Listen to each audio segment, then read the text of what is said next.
in terms of your personality is having self-love, having self-worth, self-awareness, self-acceptance, to loving yourself and having what I call personal capital.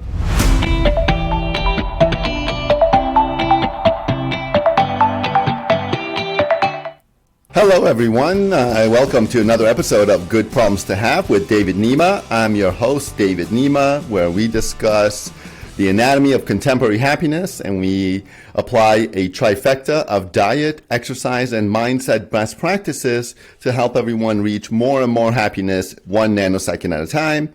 And in today's video, I'm going to do a reaction to Patrick Bet-David, who's basically posted a video regarding, I guess, dating trends between men and women. And I think this video is going to relate to essentially what makes people happy, whether it is getting married, or is it something else that makes people happy, in addition to judgment based on how people conduct themselves versus personal preference, which is what I discuss in chapter 8. So let's hear a little bit about what he has to say about dating in modern times.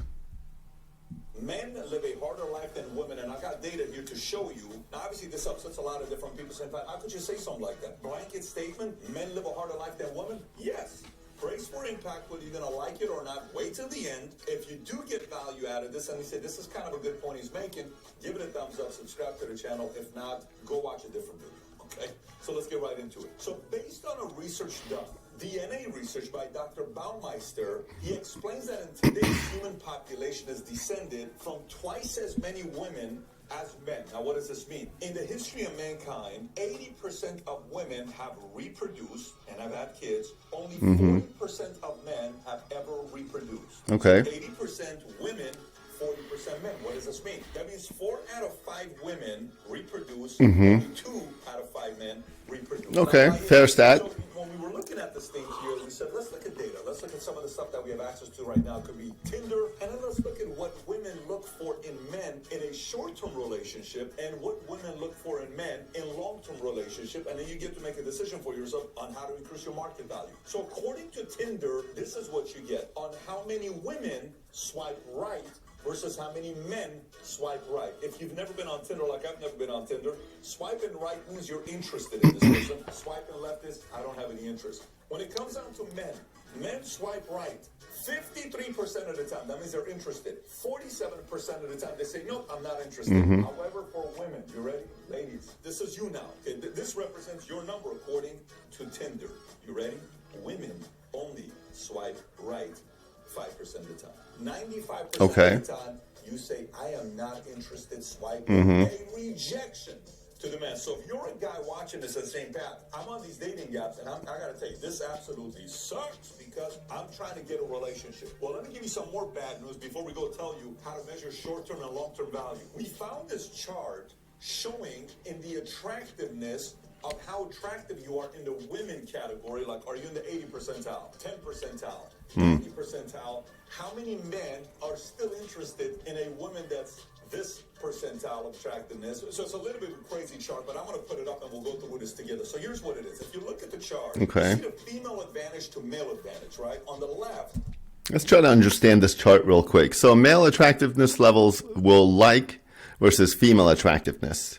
So male attractiveness, I guess if you are at 0 down here at the bottom, then, there's a certain, you have 0% of getting females, essentially. And the more attractive you are as a man, the more likely you are to attract females. Attractiveness percentile, right? On the bottom, it says female attractiveness. Same thing with females. The more female, the more attractive you are with women. Top 20% of male attractiveness, you have only available to you roughly 20% of women that you can compete for, okay?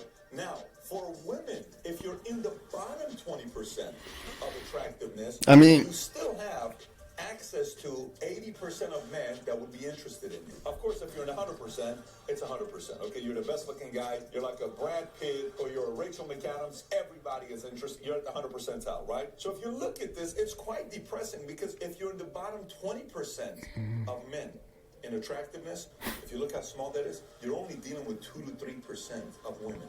That means 1 in every 50. That's your pool on who to choose from. So you may watch this and say, Pat, is this supposed to be a more... Attractiveness is a kind of a relative term. It's very subjective. So I think what he's saying is, I guess, by putting up a picture of Brad Pitt, saying that if you look 20% as good as Brad Pitt, that means you're in that bottom 20th percentile. But if you look kind of 95% as good as Brad Pitt, then you're in the 95th percentile. So this is just, I think, just more narrow-minded perspectives on what makes people attractive, and how that matters.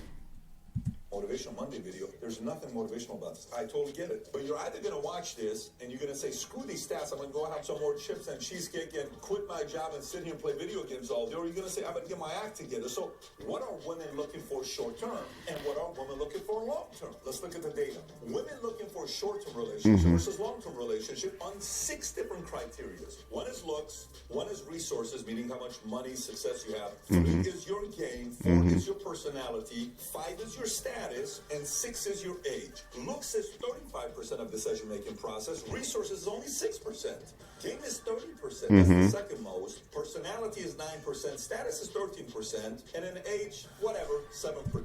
Arguably, resources and status are the same thing, or kind of combined. And game and personality are combined. In my opinion, that's basically the same thing. So these are interesting numbers. And I think what it shows is that about 1/3 looks, 1/3 personality, and 1/3 status. That's kind of what I would take from that. Now, if they're looking for a long-term relationship, priorities change. When it comes down to looks, it drops from 35% to 15%. Okay. When it comes down to resources, it goes from 6% to 27%. When it comes down to game, it drops from 30 to 7. When it comes down to personality, it goes up from 9 to 18. No, they have to deal with a personality long term. Short term, I don't care how annoying you are. You're handsome. You got game. Long term, man, your personality is annoying. So personality has a lot to do with it. Then you have status, goes from 13% to 23%, and then age goes from 7% to 10%. Okay, so if you're looking at these trends, so to speak, according to these numbers, looks goes down to 15%. So that prior chart about being in the 0 to 20th percentile of the Brad Pitt scale, so to speak, is completely irrelevant. And I think that's kind of a good takeaway for all men, which is looks are not as relevant as you may think they are. And what seems to be the most relevant here is resources and what I can consider game and personality, which is resources and status. That's basically those combined to 50%, and these two are another 25%. So that's 75% right there in terms of, and again, status, between your resources and your resources and your personality. And that's, where you want to focus. And I think what we discuss in Good Problems to Have in terms of your personality is having self-love, having self-worth, self-awareness, self-acceptance, to loving yourself and having what I call personal capital. And that is going to go a long way in terms of you showing, yourself, having a good personality, in my opinion, and good game in terms of dating. Just a little bit more on this, discussion here. The discussion here with Patrick Baidavi. I think the key takeaway here is that your personality is going to matter in terms of attractiveness for women, at least the way he presented it. And one of the best ways to have a good personality is by having self-acceptance, self-awareness, self-acceptance, and self-love. I've seen my own personal relationships completely open up once I kind of hit that threshold. Irregardless of how you look, I've looked the same pretty much, let's say over the years, but I've seen a marked difference in terms of the quality of my relationships and my attractiveness to the opposite sex once I've gotten to a place of self-acceptance and self-love.